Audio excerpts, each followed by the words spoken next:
The following program is a special presentation of the Big Ten Network, produced in association with the University of Wisconsin. He was a history major with a passion for writing, and that passion led him west, to Hollywood after graduation. We'll find out what passion led him back to Madison next.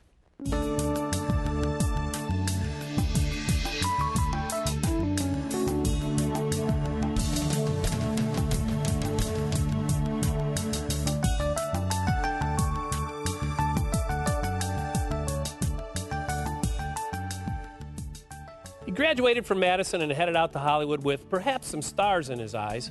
He went on to create the stories and write the lines that helped working actors become Emmy Award winners. And now, after almost 30 years, Jim Hirsch's personal character arc has led him back to Madison and his alma mater, and Jim's with us today. Jim, thanks for coming. Thank you, John. Great having you here. Nice to be here. So when was the moment that you're hanging around the Rathskeller or on State Street and you go, I think I'm going to go to Hollywood after I graduate? How did you get to that place? I was actually thinking about law school, perhaps. Didn't know what I wanted to do.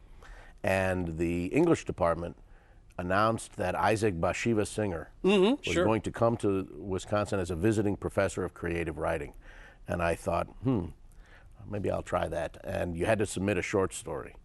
So I submitted a short story, and lo and behold, I was accepted into the class. Only about 20 of us got in. And interestingly enough, one of the other alums from Wisconsin that time is a fellow by the name of Rocco Landesman, who's one of the top Broadway producers in the business, did The Producers, among other things. And Rocco and I were in the class together. It turned out to be a very interesting class because Isaac Bashevis Singer was a very interesting man. He was a little tiny bird-like man. He was a terrible teacher. He never taught us a thing. Every Monday night he would sit and read us passages from his latest book. That was the entire class. But he gave us all A's, and he promised to publish a book of short stories with his included and the ones we wrote for class included. And Rocco and I followed him for a couple of years afterwards trying to convince him to do it, but he lost interest, so it never happened. That was my first chance to get published as a writer, and it didn't come through. But I sort of got the feeling that maybe writing was in my future. Okay, but liking writing and deciding to move to Hollywood are two different things. I mean, what did you decide? I'm going to pack up and move out to Hollywood. Because, you know, you're a smart guy. You know it's a long shot. You know that there were 800 other guys or young men or women thinking, I'm going to go to Hollywood and be discovered or become great at what I do. I think it's a tough decision for some. It is a tough decision. The fact of the matter is that I did have a connection. I had a cousin who was working at the time at American International Pictures. Okay. AIP was the company that did Beach Blanket Bingo, all the Annette Funicello and Bobby Vinton. Yeah, those kind of pictures, along with Blackula and the Conqueror Worm and things like that. Sure. But I had a connection. I had somebody who would hire me to. You had a place to sleep. I had a place to start, right. I actually arrived in Los Angeles the day before Neil Armstrong landed on the moon. Wow. So when he said that it was a small step for mankind, a giant leap for mankind, and it was also a cross-country trip for me, I figured I was waiting for him to complete the sentence. And how long before you realized you could make your passion a living? Well, I had always been interested in the television and film business. I was the kind of kid who, when I watched TV, and I didn't realize it until I got there, but when I watched TV in the 60s growing up, I remembered the names of the producers and the writers and the directors. And when I got to town, I knew these guys. Right. They were sort of heroes to me. And as I met them and worked with them later on, I found that nobody else knew who they were. You know, unless you were Aaron Spelling or somebody whose name was known to the whole public. So you know Sheldon Leonard and people like that. Carl Reiner. Yeah, people like that were sort of, Todd A.O. Yeah, right. So when I went out there, I knocked around in some jobs for a while and eventually decided the only way to break in was to try and write a script. And I did. My wife and I lived in a little 2-bedroom house in Hollywood that we rented.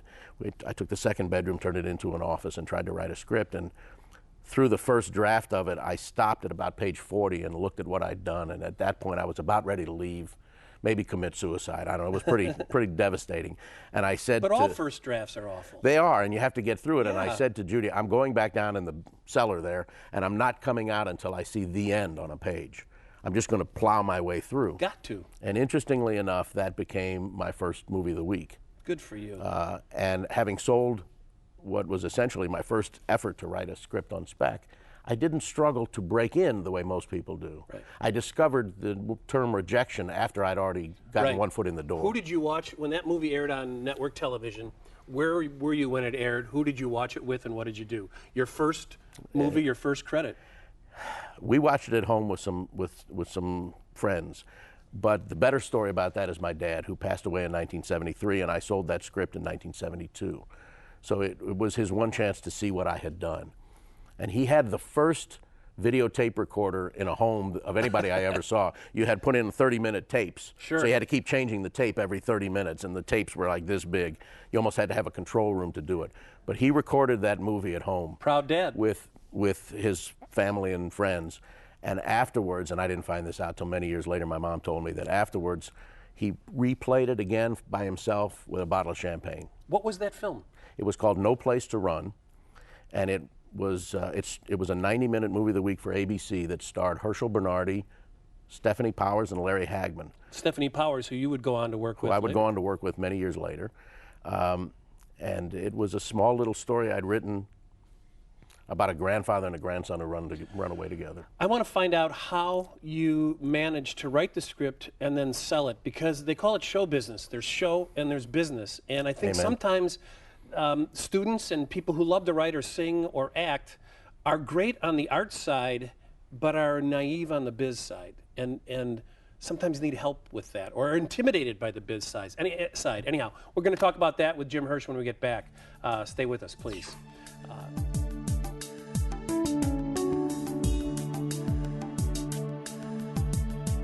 This production of Wisconsin Reflections is produced by University Communications at the University of Wisconsin-Madison.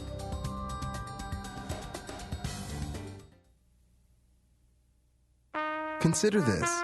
There's a public university that consistently ranks among the top in the number of Peace Corps volunteers and in the number of graduates serving as CEOs of Fortune 500 companies, whether they are leading corporations or changing the world.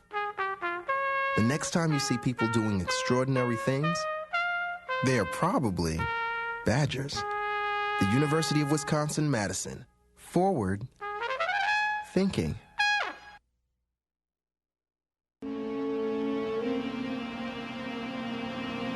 You ready? Huh? I got 6 more scoops to pull in.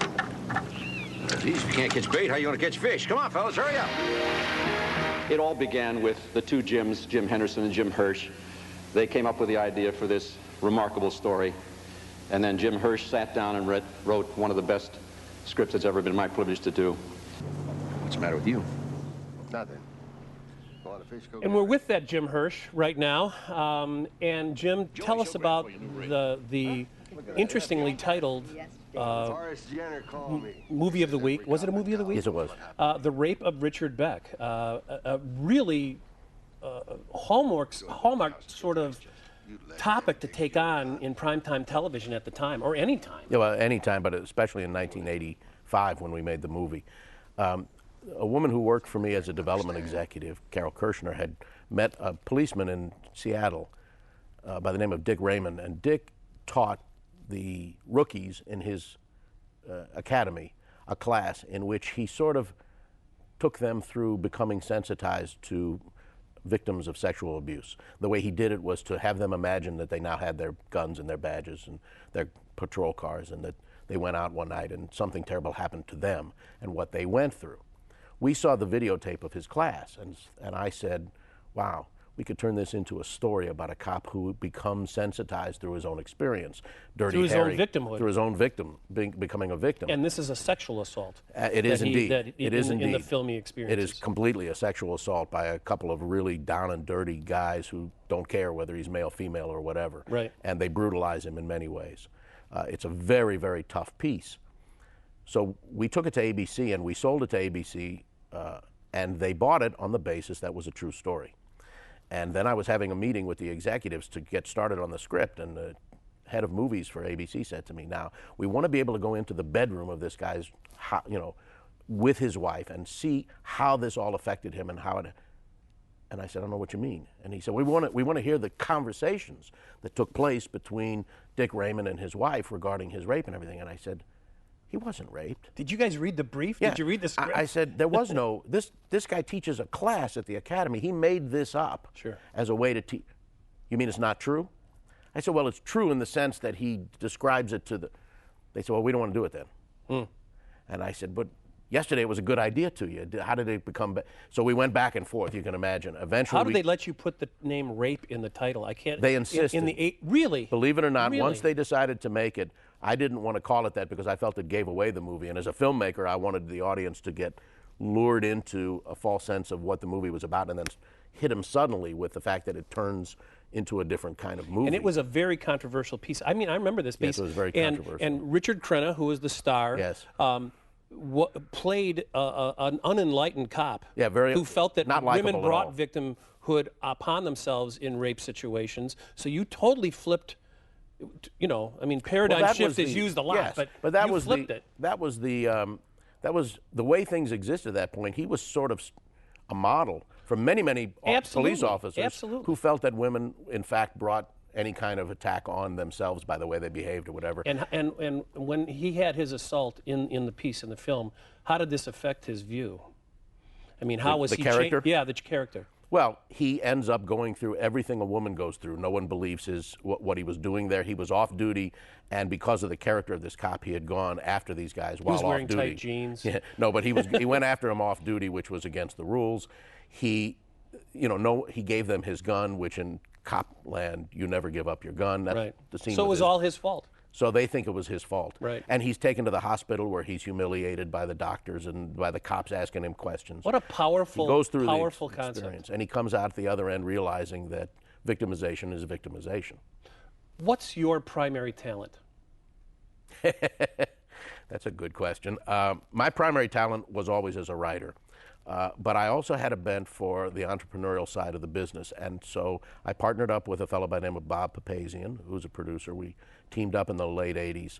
And I discovered that I enjoyed doing other things as well, that sort of building the business that we had. So I was one of the few writers in town who pursued writing, but also pursued the business side of things. And that's one of the things that led me into the facilities business. My partner and I bought an old aerospace plant and turned it into a studio. And it was when we sold that studio that I found myself with some free time, and that's what led me to Madison. Good. Well, and Jim's come back to Madison. I want to find out, as a teacher, what have you learned? And I also want to find out if people in Hollywood know where Wisconsin is. Okay? We'll be back in just a second.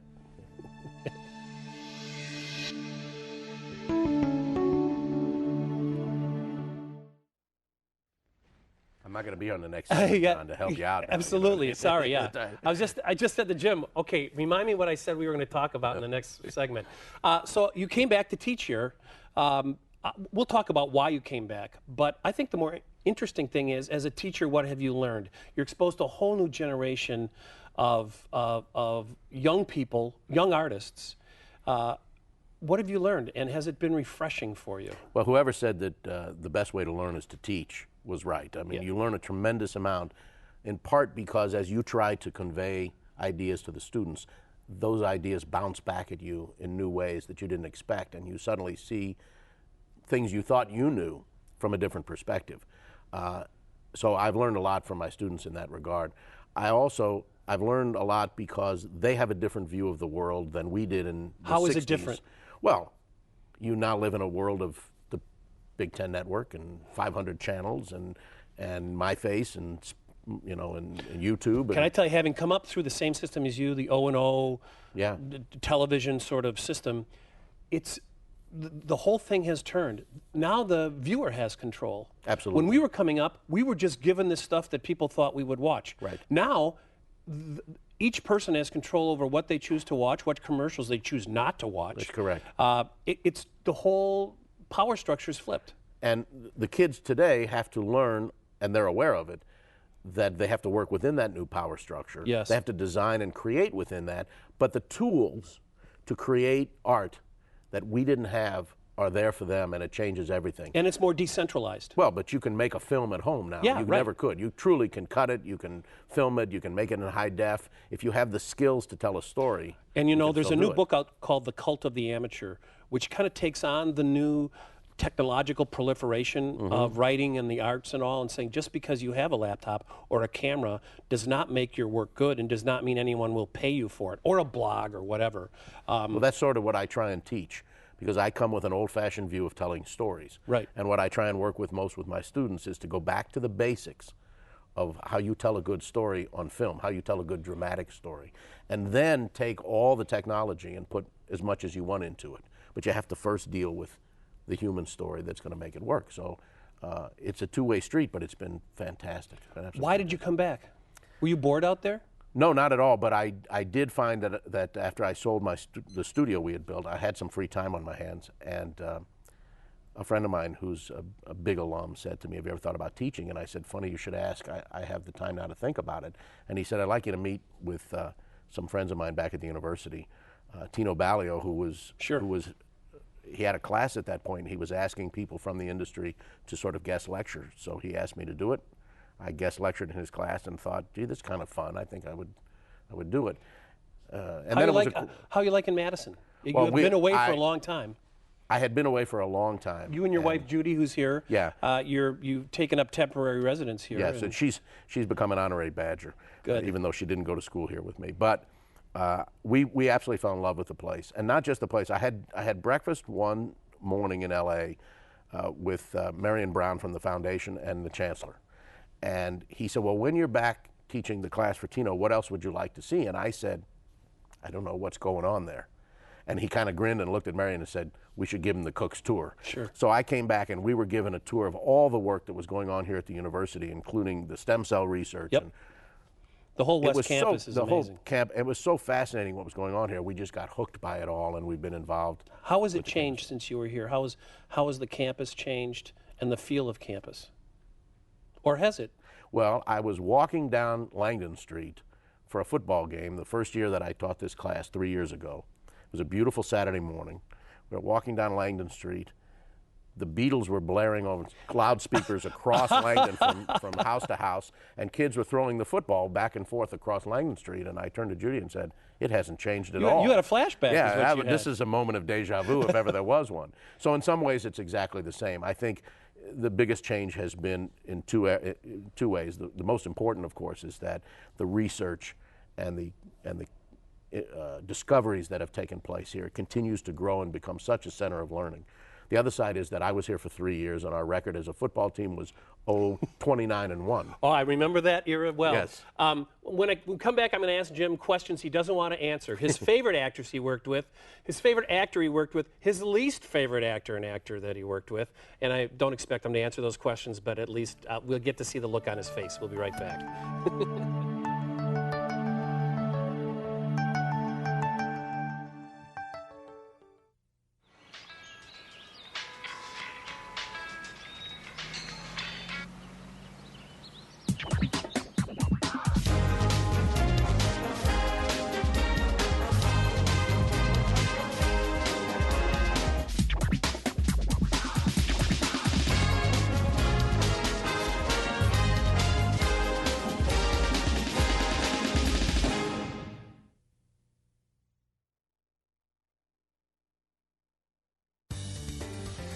For more information about the show or to be in the audience for future tapings, go to www.wisconsinreflections.wisc.edu.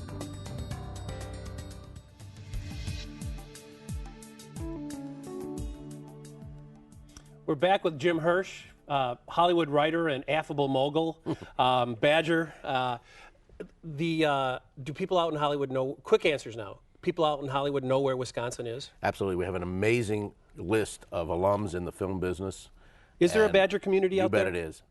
There's a group of young people called the Hollywood Badgers who get together all the time. I'm aware of and those. And there's a lot of those older folks like myself who have been in the business a long time, and the godfather of that group, of course, is Walter Mirisch. Right. Of the Mirisch Company. Yes, absolutely. Who came back here for the Wisconsin Film Festival a couple And I years ago. teach in the Walter Mirisch room here at Vilas. Right. Okay, rat-a-tat-tat. Favorite actor you've ever worked with? Well, it has to be sort of a close race between Richard Crenna, who was just a great human being and a wonderful guy, and my friend R.J. Wagner, with whom I did some heart-to-heart movies. And R.J. and I have remained friends over the years. They're he's a very close friend. So those would be the favorite actress. Stephanie Powers. I would have to say that my favorite actress was Christine Lottie, with whom I did a movie called Crazy from the Heart for Turner, which was great. She was fantastic. Who's an actress you'll never work with again? There are none. I haven't met an actress. So you're taking the fifth. That's the Hollywood fifth. Take the high road. Good, that's true. Yeah. I know. It's just still, but people... Besides, you don't have enough time in the show for me to list them. How long have you been married, and how do you stay married that long in Hollywood? We're a rarity in Hollywood. My wife and I have been married. We're coming up on 37. Oh, here we go. 37. Here we go. Talk about 37 not answering years. questions well. 37 years. But we grew up together in St. Louis. We've been going out since we were 14. So We've childhood been together. sweetheart. Childhood sweethearts. Yeah, good for you. And we're still married after all this time. I would. Why are you still married? No, I'm serious. You have to turn the cameras around and ask Judy. No, but Judy. I'm telling you, you're in the. She's you're my at best ground friend. Zero for not staying married. She's my best friend. Good for you. That's Good for the her. answer. I'm not. I'm assuming you are hers, but I've been married 27. So. I'm not going to assume that. What about movies versus television? That line used to be very My whole distinct. career, John, was in the television business for a very specific reason. It takes a long time to see movies come to the screen. I'm an impatient guy. I loved the idea that I would be assigned to write The Rape of Richard Beck in the summer, and we were on the air the next May. Instant gratification. Yeah, it's instant creative gratification. Creative and financial as well, because my company owned the movies. We didn't wait 6 or 7 years to finally bring something to the screen. Right. We had it up, and I just got used to that rhythm and that existence, and so I stayed in television my whole career. Now, there are people in Hollywood who treat TV people like creative bastard children. Not anymore. It used to be that They did, way. right? Yeah, in those days, you either in television, the line was everyone in television wanted to be in films. Right. So I didn't really believe that line. I was sort of happy there. But I would have liked the creative feedback of being in features, because it was... And some of their budgets. And the budgets. I wouldn't know how to work with those kind of budgets. Right. I can't imagine taking a year to... Can I tell you, sometimes I think a big budget is a curse. Maybe it is sometimes. I mean, I don't know, maybe it isn't, I don't know. You would know better than I, but... Well, I've never made any... The closest thing I've been to a big budget was the series Rome, which we did for HBO. But that's a lot of money per episode. It still doesn't figure How's HBO changed things? Sopranos, Larry David. I mean, to me... James Gandolfini walks in the room, and he's a movie star, but he's on a TV show. Well, HBO is like movies, but the big thing is it isn't so much HBO that changed it. The business changed and paved the way for HBO to come along. And as the business changed, the proliferation of channels. Hey, Jim, we got to go. Thanks so much for joining us. Thank you, You got to come back. I will. Not just to Madison, but come back to the show again. I'd love to do it. Thank you. It's been a joy. Everybody, we'll be back next week. Thanks for joining us. On Wisconsin.